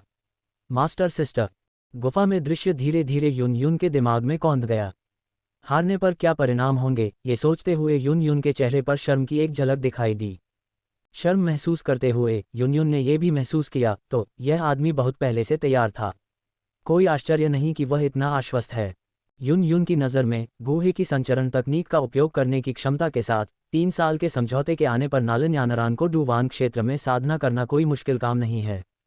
ऐसा लग रहा था कि वह पहले ही यह शर्त हार चुकी है। गुहे की छवि उसके दिमाग में कौंधी और युन युन की खूबसूरत आंखों में एक जटिल भाव दिखाई दिया। शायद उसे उसके प्रति इतना उदासीन नहीं होना चाहिए था। अपना सिर हिलाते हुए युन युन ने अपने मन में जटिल विचारों को दूर कर दिया। नालन यानरान को देखते हुए उसने गंभीरता से कहा, यानरान, चूंकि एल्डर गुहे आपकी साधना को बेहतर बनाने में आपकी मदद करने के लिए इस तरह की विधि का उपयोग कर सकते हैं, ये स्पष्ट है कि उन्हें आपके बारे में कोई संदेह नहीं है। आपको उनके ईमानदार इरादों को निराश नहीं करना चाहिए। ये सुनकर नलन यानरान के सुंदर चेहरे पर थोड़ी गरिमा आए और उसने आत्मविश्वास से कहा, गुरु, आप निश्चिंत रहिए। मैं निश्चित रूप से एल्डर गुहे को निराश नहीं करूंगी। नलन यानरान को अपना पूर्व आत्मविश्वासपूर्ण रवैया बहाल करते देख युन युन राहत के साथ सिर हिलाए बिना नहीं रह सकी। इस समय नलन यानरान ने अपनी अंगूठी में 7 रंगों वाले संत कमल के बारे में सोचा और गुहे के निर्देशों को याद किया। एक विचार के साथ उसने सीधे 7 रंगों वाले संत कमल को बाहर निकाला। गुरु, यह एल्डर गुहे द्वारा मुझे दिया गया तीसरा बैठक उपहार है। एल्डर गुहे ने मुझे निर्देश दिया कि मैं आपको व्यक्तिगत रूप से इस खजाने का भाग्य तय करने दूं। नलन यानरान ने 7 रंगों वाले संत कमल को युन युन को सौंप दिया। युन युन ने आश्चर्य से 7 रंगों वाले संत कमल को देखा और पूछा, यानरान, यह क्या है? नलन यानरान ने फिर युन युन को 7 रंगों वाले संत कमल के बारे में गुहे का वर्णन दोहराया। सुनने के बाद युन युन के चेहरे पर फिर से बहुत ज्यादा हैरानी हुई। वह विश्वास से नलन यानरान के हाथ में 7 रंगों वाले संत कमल को देखने लगा। यानरान, तुम कह रहे हो कि यह 7 रंगों वाला संत कमल स्वर्ग और पृथ्वी की ऊर्जा को स्वायत्त रूप से इकट्ठा कर सकता है, और यह बाहरी ऊर्जा से 10 गुना ज्यादा प्रचुर है। इस समय युन युन नलन यानरान के शब्दों से पूरी तरह से स्तब्ध था। संप्रदाय के गुरु के रूप में युन युन नलन यानरान से बेहतर इस 7 रंगों वाले संत कमल के महत्व को समझता था। सिर्फ इस 7 रंगों वाले संत कमल के साथ युन युन संप्रदाय को विकसित होने के लिए पर्याप्त समय दिया गया। संप्रदाय की ताकत दिन ब दिन बढ़ती गई और लगातार मजबूत व्यक्ति उभरकर सामने आए। युन युन के विचार में ये 7 रंगों वाला संत कमल अकेले ही एक सुपर फोर्स को खरोंच से बनाने के लिए पर्याप्त था। मुझे उम्मीद नहीं थी कि वह इतना बड़ा खजाना भी देने को तैयार होगा। इस समय युन युन का मूड फिर से जटिल हो गया। थोड़ी देर बाद सभी जटिल भावनाएं गायब हो गईं, एक दृढ़ निश्चयी नज़र में बदल गईं। वह मेरे साथ इतना अच्छा व्यवहार करता है, मुझे उस समय जो कुछ हुआ उसके लिए उसके खिलाफ कोई शिकायत क्यों रखनी चाहिए? इसके अलावा उस दिन की बात पूरी तरह से उसकी गलती नहीं थी। संदिग्ध, लेकिन यह उसकी सोच है, इसलिए इसे बदला नहीं जा सकता। गुहे की छवि उसके दिमाग में कौंधी और युन युन अपने दिल में बड़बड़ाने से खुद को रोक नहीं पाए। अध्याय 157 विदाई। हेबोडोंग से मुलाकात। पहाड़ी घाटी से निकलने के बाद गुहे ने एक पल के लिए भी रुककर सीधे शाही राजधानी की ओर प्रस्थान नहीं किया। कुछ देर बाद मितेर नीलामी घर में गुहे के आगमन की खबर मिलने पर मितेर नीलामी घर के प्रबंधक ने तुरंत किसी को मितेर टेंगशान को सूचित करने के लिए भेजा। जब से गुहे ने किंगमिंग लाइफ प्रोलॉन्गिंग पिल को परिष्कृत करने में मितेर टेंगशान की सहायता की थी, तब से मितेर टेंगशान ने उन्हें बहुत सम्मान दिया था। भगवान डैन किंग, क्या मैं आपकी यात्रा के उद्देश्य के बारे में पूछ सकता हूँ? वीआईपी कमरे में मितेर टेंगशान के साथ विनम्रतापूर्वक बातचीत करने के बाद गुहे ने धीरे से एक सीट ली और मितेर टेंगशान ने सीधे मुद्दे पर आ गए। गुहे ने टेबल पर चाय का प्याला उठाया, एक घूंट लिया और फिर अपना इरादा बताया, मैं ओल्ड है को देखना चाहता हूँ। ये सुनकर मितेर टेंगशान हिल गया, लेकिन उसने एक शांत भाव बनाए रखा और कहा, लॉर्ड डैन किंग, आप मजाक कर रहे हैं। जैसा कि सभी जानते हैं, ओल्ड हाई 1 दशक से अधिक समय से लापता है। इन सभी वर्षों में हमारे मितेर परिवार ने कभी भी खोज बंद नहीं की, लेकिन कोई खबर नहीं मिली। अंत में मितेर टेंगशान ने भी आह भरी, काफी निराश दिखाई दिया। अगर गुहे ने राजधानी में आते ही अपनी आत्माशक्ति को अलग नहीं किया होता, मितेर परिवार के भीतर हेबोडोन की आभा को महसूस करते हुए, तो वह मितेर टेंगशान की उपस्थिति से धोखा खा सकता था। चीफ टेंगशान, अगर मुझे यकीन नहीं होता तो क्या मैं जल्दबाजी में ओल्ड हाई से मिलने का प्रस्ताव रखता? मुझे उम्मीद है कि चीफ टेंगशान मेरी ओर से ओल्ड हाई को सूचित कर सकते हैं। बस उसे बताएं कि गुहे उससे मिलना चाहता है और वह निश्चित रूप से आएगा, गुहे ने शांत स्वर में कहा। क्या ऐसा हो सकता है कि वह वास्तव में जानता था कि ओल्ड हाई वापस आ गया है? गुहे के आत्मविश्वासी व्यवहार को देखकर मितेर टेंगशान कुछ देर के लिए स्तब्ध रह गया, उसे संदेह की भावना महसूस हुई। आखिरकार ओल्ड है की वापसी को 3 दिन से भी कम समय हुआ था और उसने बाहरी दुनिया को उसके बारे में कोई भी जानकारी न बताने के सख्त आदेश जारी किए थे। गुहे को कैसे पता चला? क्या ऐसा हो सकता है कि किसी ने ओल्ड है के बारे में जानकारी लीक कर दी हो? मितेर टेंगशान के दिमाग में कई तरह के विचार कौंधे, लेकिन अंत में उसने गुहे के अनुरोध को अस्वीकार कर दिया और खुद को माफ करते हुए कहा, लॉर्ड डैन किंग, मुझे उम्मीद है कि आप मुझे माफ कर देंगे। अगर हमारे मितेर परिवार को ओल्ड है मिल गया तो हम आपको जरूर सूचित करेंगे। मितेर टेंगशान को बार बार मना करते देख गुहे का दिल थोड़ा ठंडा हो गया। उसे अब दूसरे पक्ष के साथ मामले को आगे बढ़ाने में कोई दिलचस्पी नहीं थी और उसने ठंडे स्वर में कहा, चीफ टेंगशान, शायद ओल्ड है ने आपको नहीं बताया, मेरी मदद के बिना वह अपने जीवन काल में कभी वापस नहीं आ सकता था। ओल्ड है वापस आया है या नहीं, मैं आपसे ज़्यादा जानता हूँ। गूहे ने अपने हाथ में चाय का प्याला ज़बरदस्ती नीचे रख दिया और मितिर टेंगशान को घूरता रहा। यह गूहे के शब्द आश्चर्यजनक थे और मितिर टेंगशान गूहे के रवैये को देखकर अचानक अनिश्चितता से भर गया। क्या ओल्ड हाई वास्तव में उसकी सहायता के कारण वापस लौटा था? इस समय उसे अचानक याद आया कि गूहे ने हाल ही में लगभग 1 महीने के लिए क्लाउड मिस्ट संप्रदाय को छोड़ दिया था, और गूहे के क्लाउड मिस्ट संप्रदाय में लौटने के कुछ समय बाद ओल्ड हाई सफलतापूर्वक वापस आ गया। उनके लौटने का समय बहुत अलग नहीं लग रहा था। क्या ऐसा हो सकता है कि गूहे ने जो कुछ भी कहा वह सच था? एक पल में मितिर टेंगशान के दिमाग में कई विचार कौंध गए। फिर उसने उदासीन गूहे पर नज़र डाली और चुपके से एक निर्णय लिया। डैन किंग, मैं माफ़ी मांगता हूँ। मैं तुरंत एल्डर हाई को सूचित करूंगा। मितिर टेंगशान के चेहरे पर जल्दी ही एक मुस्कान आ गई। आखिरकार उसने स्वीकार किया कि एल्डर हाई वापस आ गया था। गूहे ने यह सुनकर थोड़ा सिर हिलाया। उसने फिर से टेबल पर रखा चाय का प्याला उठाया और सहजता से कहा, आगे बढ़ो, कृपया एल्डर को सूचित करो। मुझे उनसे चर्चा करने के लिए महत्वपूर्ण मामले हैं। कृपया एक क्षण प्रतीक्षा करें, डैन किंग। मिटर टेंगशान ने सिर हिलाया और फिर मिटर टेल नीलामी घर के एक प्रबंधक के साथ वह सीधे नीलामी घर से निकल गया। मितिर टेंगशान के चले जाने के बाद वीआईपी कमरे में केवल गूहे और मितिर नीलामी घर का एक प्रबंधक रह गया। अगली नीलामी कब है? गूहे ने चाय की चुस्की लेते हुए और अपने बगल में प्रबंधक की ओर देखते हुए सहजता से पूछा। प्रबंधक ने सम्मानपूर्वक उत्तर दिया, डैन किंग के पास लौटते हुए आधे महीने में क्षेत्रीय स्तर की नीलामी होगी। शाही राजधानी के मितिर नीलामी घर में नीलामी को मार्शल आर्ट के स्तर की तरह 4 स्तरों में विभाजित किया गया था: स्वर्ग, पृथ्वी, गहरा और पीला। उनमें से स्वर्ग सबसे ऊंचा था, लेकिन स्वर्ग स्तर की नीलामी दुर्लभ थी और शायद 1 या 2 साल में एक बार भी नहीं होती। हालांकि जब वे होती थीं तो इसका मतलब था कि नीलाम की जाने वाली वस्तुएं बहुत महत्वपूर्ण थीं, जो गामा साम्राज्य के लगभग आधे हिस्से से शक्तिशाली व्यक्तियों और नेताओं को आकर्षित करती थीं। क्षेत्रीय स्तर की नीलामी भी दुर्लभ थी, गहन स्तर की नीलामी अधिक आम थी और पीले स्तर की नीलामी हर समय खुली रहती थी।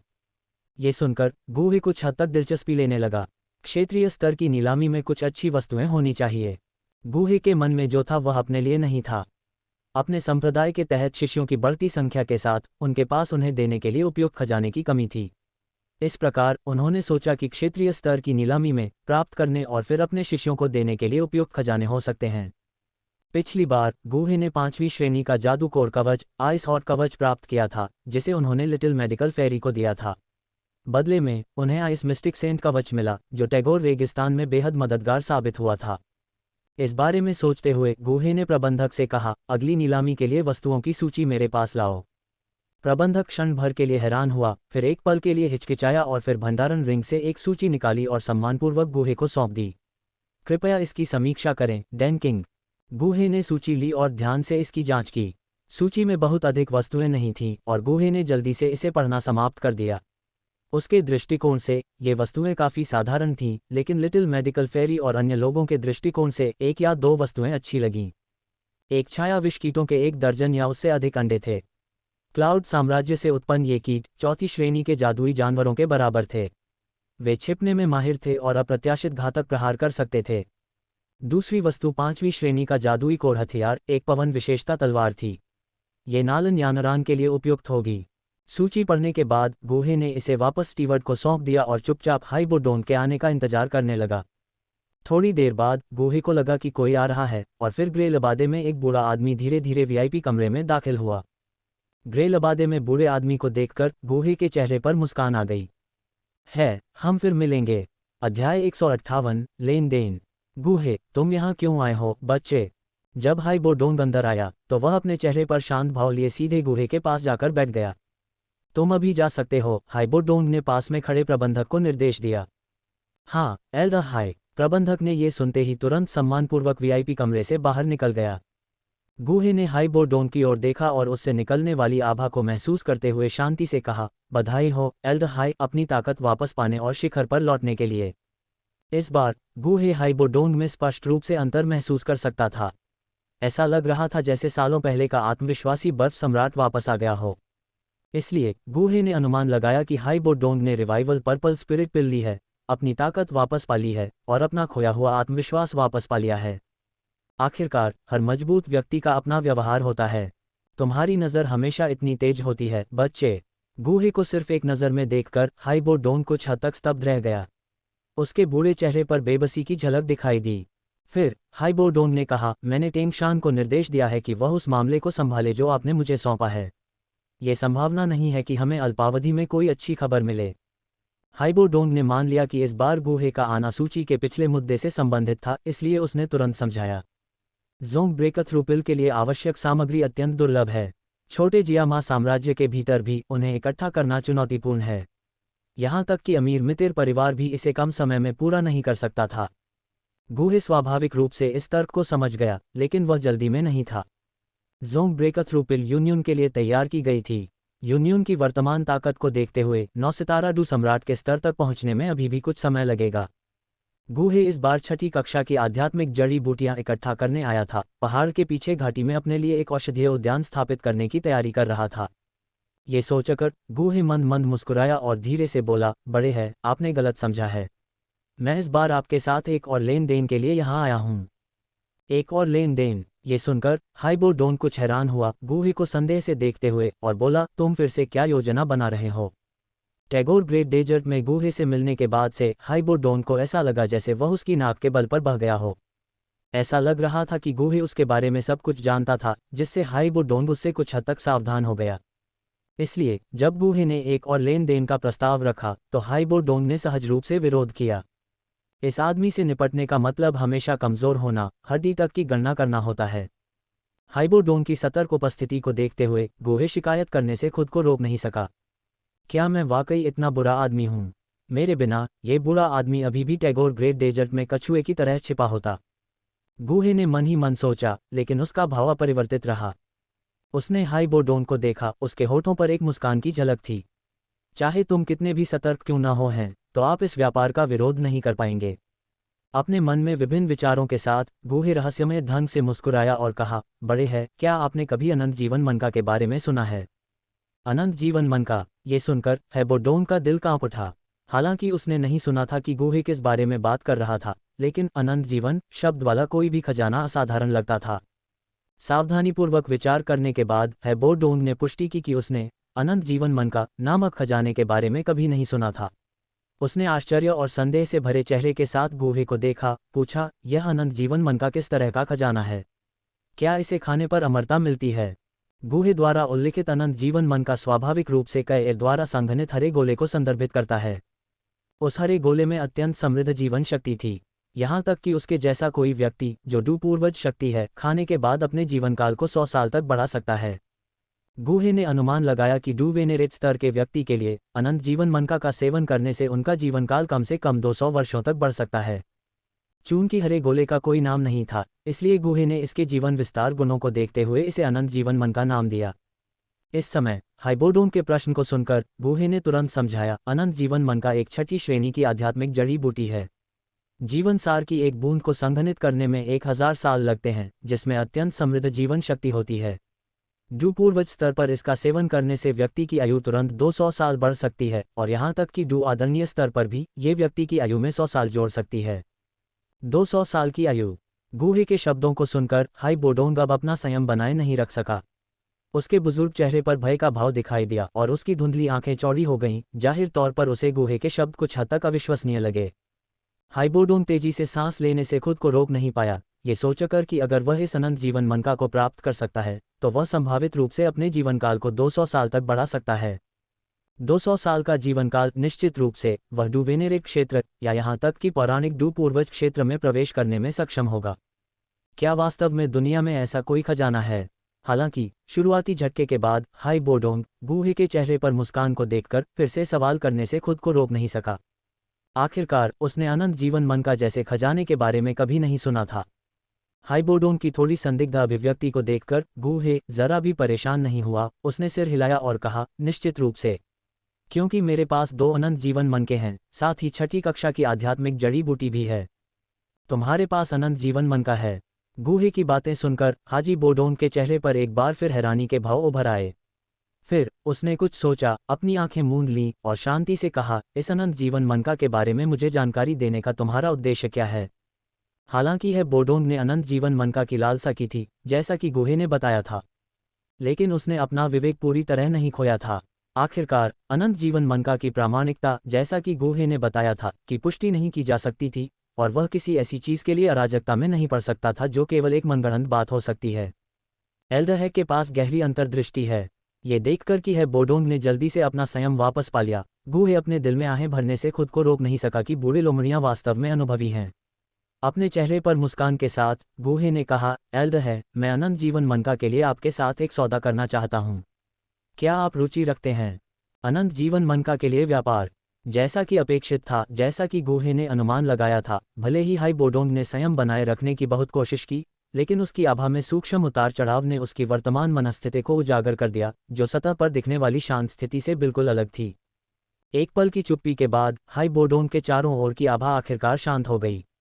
उसने गुहे से आंखें मिलाईं और गंभीरता से कहा, मुझे बताओ, हमें व्यापार कैसे आगे बढ़ाना चाहिए? ये सुनकर गुहे ने एक मुस्कान प्रकट की और गंभीर हाई बोडोंग की ओर देखते हुए कहा, ये सरल है, छठी श्रेणी की आध्यात्मिक जड़ी बूटियों के 20 पौधे, और मैं तुम्हें एक अनंत जीवन मनका दे सकता हूँ। अध्याय 159, छाया विषैले कीट के अंडे, पवन का गीत। छठी कक्षा की आत्मा जड़ी बूटियों की 20 किस्में। गुहे के शब्दों को सुनकर है बोडोंग परेशान होकर खड़े हो गए और कहा, गुहे, तुम बहुत कुछ मांग रहे हो। क्यों, एल्डर है बोडोंग के गुस्से का अनुमान लगाते हुए गुहे भावशून्य रहे और तुरंत बोले, जब तक एल्डर है एक दीर्घायु मनका निगल सकते हैं, तब तक आप अपने जीवनकाल को 200 साल तक बढ़ा सकते हैं। छठी कक्षा की आत्मा जड़ी बूटियों की 20 किस्में 200 साल के जीवन के लिए, चाहे आप इसे किसी भी तरह से देखें, यह एक बहुत ही लाभदायक सौदा लगता है। एल्डर आप लाभ देखने में विफल नहीं होंगे, है न? गुहे ने है बोडोंग को एक धूर्त मुस्कान के साथ देखा, उसके होठों पर उपहास का एक संकेत खेल रहा था। उसे पूरा विश्वास था कि दूसरा पक्ष उसके अनुरोध पर सहमत होगा। 200 साल का जीवन हाई बोडोंग जैसे व्यक्ति के लिए महत्वपूर्ण था, जो डू जोंग क्षेत्र में प्रवेश करने की कगार पर था। उनके पास केवल एक चीज की कमी थी, वह था पर्याप्त समय। इन 200 वर्षों के साथ ये पर्याप्त से अधिक था। ये सुनकर हाई बोडोंग चुप हो गया।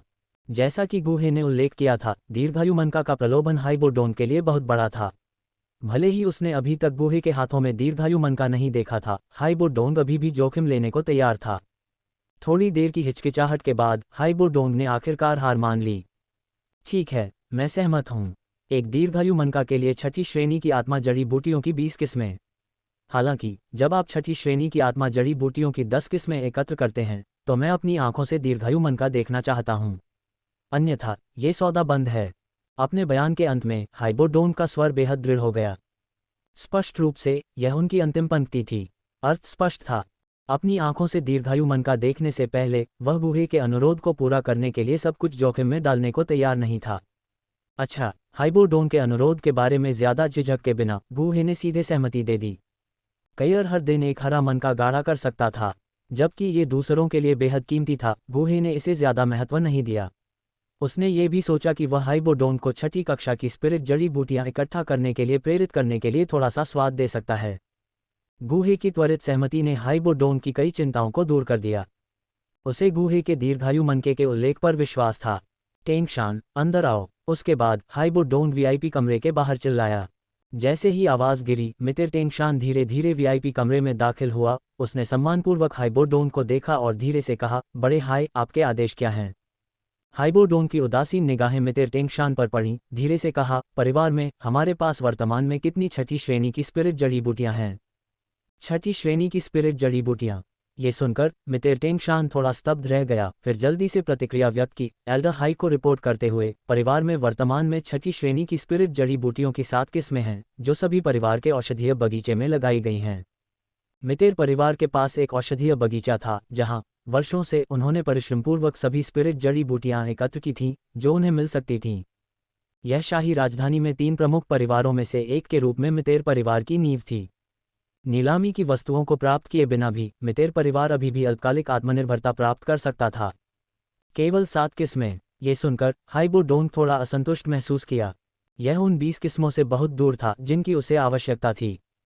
हाई बोडोंग के असंतोष से अवगत मितिर टेंगशान ने एक कड़वी मुस्कान दिखाई, जल्दी से समझाते हुए, बड़े हाई, मितिर परिवार के पास छठी कक्षा का कीमियागर नहीं है। बहुत सारी छठी कक्षा की आत्मा जड़ी बूटियां इकट्ठा करने से बहुत फायदा नहीं होगा। ये 7 किस्में अगली स्वर्ग ग्रेड नीलामी के लिए तैयार हैं। ये सुनकर हाई बोडोंग चुप हो गया, फिर कुछ निराश होकर हाथ हिलाया। इसे भूल जाओ, बस ये 7 किस्में हैं।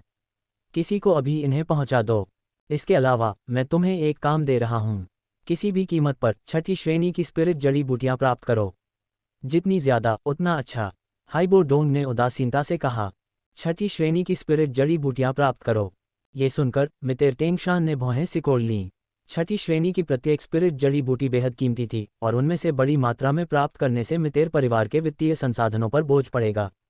हालांकि ये हाइबोडोन का आदेश था और हालांकि वह असंतुष्ट था, लेकिन वह इसके खिलाफ नहीं जा सकता था। उसने सिर हिलाया और कहा, हाँ एल्डर हाई। मितिर टेंगशान अपने बगल में गूहे को देखने से खुद को रोक नहीं सका। स्पष्ट रूप से एल्डर हाई के आदेश का इस कीमियागर गूहे से कुछ लेना देना था। हाइबोडोंग ने फिर से मितिर टेंगशान को संबोधित करते हुए कहा, तुम अभी जा सकते हो। सम्मानपूर्वक मितिर टेंगशान ने उत्तर दिया, हाँ एल्डर है। उसके बाद वह वीआईपी कमरे से बाहर जाने के लिए तैयार हो गया। रुको, इस समय गूहे अचानक बोल पड़ा। मितिर टेंगशान अपनी चाल में रुक गया, गूहे को कुछ उलझन के साथ देख रहा था। गूहे की नज़र मितिर टेंगशान पर गई और कहा, मुझे इस बार नीलामी आइटम सूची में सूचीबद्ध छाया जहरीले कीट, अंडे और हवा की धुन पसंद आई है। हमेशा की तरह कबीले के प्रमुख टेंगशान, अपनी कीमत बताएं।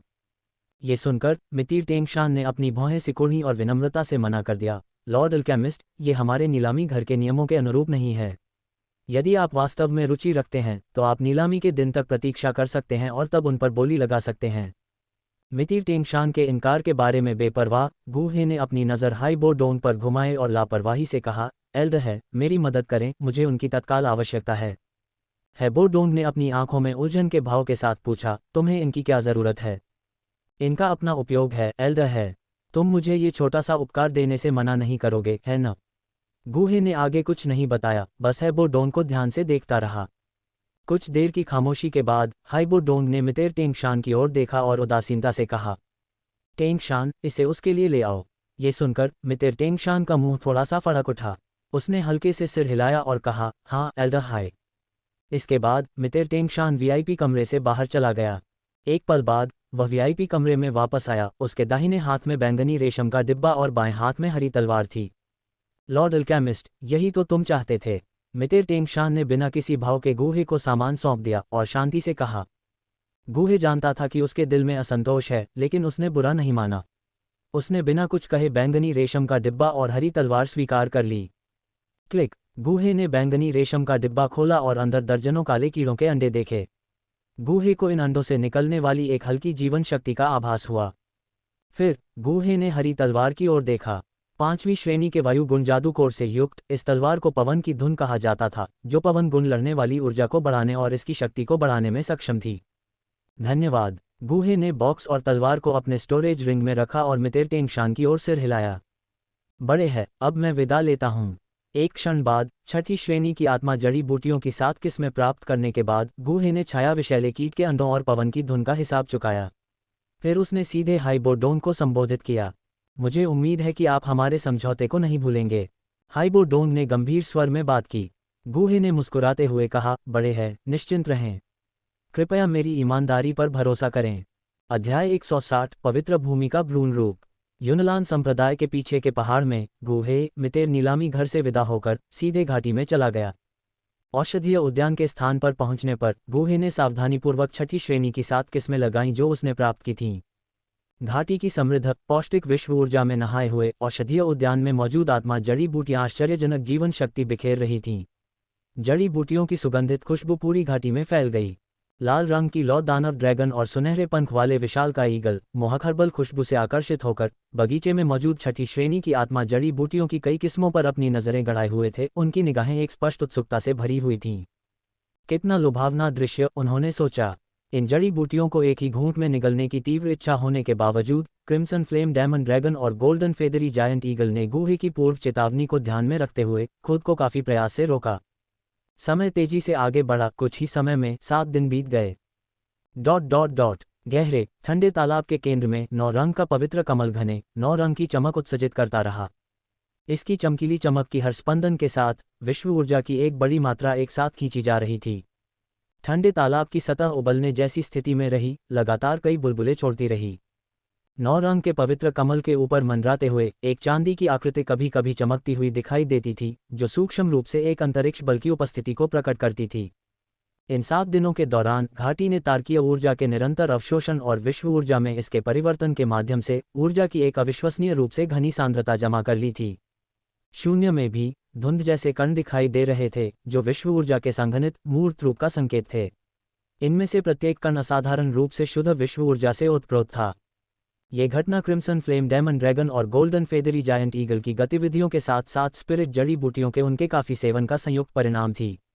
यदि उनका सेवन न होता तो शून्य में धुंध जैसे कणों की सांद्रता निस्संदेह और भी अधिक स्पष्ट होती। इस समय घाटी के शून्य में क्रिम्सन फ्लेम डेमन ड्रैगन का विशाल रूप तड़प रहा था, जो हर सांस के साथ धुंध जैसे कणों की भीड़ को अवशोषित कर रहा था। ठंडे तालाब के किनारे के पास गोल्डन फेदरी जायंट ईगल ऊर्जा से भरे पानी से सीधे पीने के लिए झुका। 7 दिनों के बाद ठंडे तालाब का पानी लगभग पूरी तरह से विश्व ऊर्जा के साथ आत्मसात हो गया था और इससे भरपूर मात्रा में संतृप्त हो गया था। बुरा नहीं है, इस दर से इन सभी स्पिरिट जड़ी बूटियों के आगे बढ़ने में ज्यादा समय नहीं लगेगा, गुहे ने औषधीय उद्यान में फलती फूलती स्पिरिट जड़ी बूटियों को संतुष्ट भाव से देखते हुए कहा। मिटीर नीलामी घर से 6ठी श्रेणी की स्पिरिट जड़ी बूटियों की 7 किस्में प्राप्त करने और संप्रदाय के भीतर 5 और प्राप्त करने की अनुमति प्राप्त करने के बाद गुहे ने अब अपने बगीचे में 6ठी श्रेणी की स्पिरिट जड़ी बूटियों की कुल 12 किस्में एकत्र कर ली थीं। बगीचे में 4थी और 5वीं श्रेणी की स्पिरिट जड़ी बूटियां भी थीं, अगर सैकड़ों नहीं तो दर्जनों। हालांकि गुहे ने 4थी श्रेणी से नीचे की स्पिरिट जड़ी बूटियों को इकट्ठा करने में कोई दिलचस्पी नहीं दिखाई। पूरी तरह से विकसित औषधीय उद्यान को देखते हुए उसे उपलब्धि की भावना से भर दिया। जल्द ही उसने 7वीं श्रेणी की स्पिरिट जड़ी बूटियों की काफी संख्या में कटाई करने की उम्मीद की, जिससे वह आत्मनिर्भरता के अपने शुरुआती लक्ष्य तक पहुंच गया। यही आया। गुहे के कंधे पर बैठे कैयर के छोटे हाथ ने चंचलता से उसके एक बाल को खींचा। गुहे ने नन्ही के माथे को धीरे से छूकर जवाब दिया, जिससे वह अपने हाथों को अपने कूल्हों पर रखते हुए आराध्य आक्रोश का प्रदर्शन कर रही थी। फिर गुहे ने अपनी स्टोरेज रिंग से एक नाजुक जेड बोतल निकाली, उसका ढक्कन खोला और उसे नन्ही को देते हुए धीरे से कहा, कैयर आओ, काम करने का समय हो गया है। कैयर, जो अभी भी दिल से बच्ची थी, जेड की बोतल को देखकर अपनी झुंझलाहट को तुरंत भूल गई। उसकी उंगलियों पर हरी रोशनी जम गई और कुछ ही देर में एक हरा सिलेंडर बोतल में गिर गया।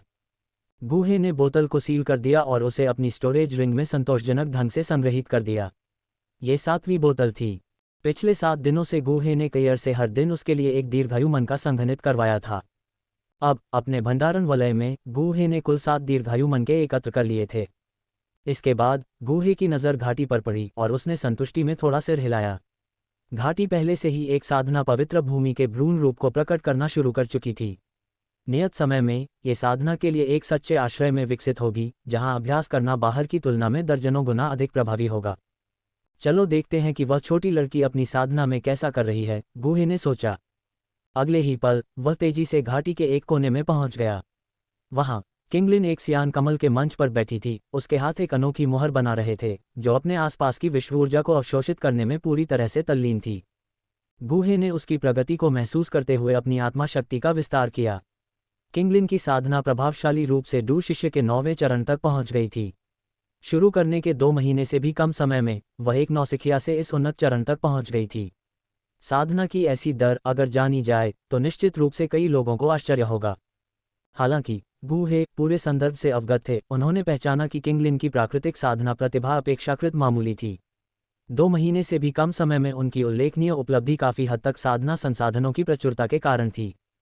इनमें विभिन्न प्रकार के आध्यात्मिक तरल पदार्थ, सियान लोड्स प्लेटफॉर्म के त्वरित साधना लाभ और घाटी का पोषण करने वाला वातावरण शामिल था, जिसने एक पवित्र साधना स्थल के गुणों को ग्रहण करना शुरू कर दिया था। इस तेज प्रगति का मतलब है कि किंगलिन के लिए डू क्यूब हवर को संघनित करने और एक डू प्रैक्टिशनर के रूप में आगे बढ़ने का समय आ गया है, गुहे ने एक संतुष्ट मुस्कान के साथ कहा। किंगलिन की साधना की गति असाधारण रूप से तेज नहीं होने के बावजूद उसका समर्पण और कभी भी सुस्त न होने वाला रवैया गुहे को बेहद पसंद आया। दृढ़ता का ये स्तर कुछ ऐसा था जिसका मुकाबला मेहनती लिटिल डॉक्टर अमर भी नहीं कर सकता था। भविष्य में जब किंगलिन ने सांप संग्रह तकनीक में महारत हासिल कर ली और triple Z green snake flower पुतलियों की क्षमताओं का पूरी तरह से दोहन कर लिया, तो उसकी साधना की गति गुणात्मक छलांग के लिए नियत थी। हालांकि उसने थोड़ी देर से शुरुआत की थी, फिर भी उसके पकड़ने की संभावना बहुत वास्तविक थी। किंगलिन को लगन से साधना करते हुए देखकर गुहे ने उसे परेशान न करने का फैसला किया। उसके खत्म होने तक चुपचाप इंतजार किया। आधे घंटे बाद किंगलिन ने अपना साधना सत्र समाप्त किया। गुहे को देखते ही उसका चेहरा उत्साह से चमक उठा और उसने उत्सुकता से अपनी साधना प्रगति साझा की। आओ अपने गुरु को तुम्हें बाहर ले जाने दो, गूहे ने किंग लिन के सिर को धीरे से सहलाते हुए कहा। उसे छोड़ने के लिए कयर से संवाद करते हुए वह तेजी से किंग लिन के साथ घाटी से बाहर निकल गया। जब वे फिर से प्रकट हुए तो वे गूहे के आंगन में वापस आ गए थे। किंग लिन, ये क्यूई गैदरिंग पाउडर है। आज रात डू प्रैक्टिशनर दायरे में घुसने का प्रयास करो, गूहे ने उसे अपनी स्टोरेज रिंग से एक जेड बोतल थमाते हुए निर्देश दिया। हाँ धन्यवाद गुरु, किंग लिन ने आज्ञाकारी ढंग से सिर हिलाते हुए उत्तर दिया। उसका युवा चेहरा दृढ़ संकल्प से भरा हुआ था। किंग लिन के जाने के बाद गूहे चाय के लिए अपने मंडप में लौटने ही वाला था कि वह अचानक रुक गया। उसकी आत्मिक शक्ति ने आंगन के बाहर थोड़ी दूर पर खड़ी एक सुंदर आकृति को देखा था, जो आंगन की दिशा में निःशब्द घूर रही थी। उसके सुंदर चेहरे पर कुछ हिचकिचाहट दिख रही थी। वह यहाँ क्यों है? गूहे ने सोचा। उसका दिल उत्सुक हो गया। उस विचार के साथ उसकी आकृति आंगन से गायब हो गई।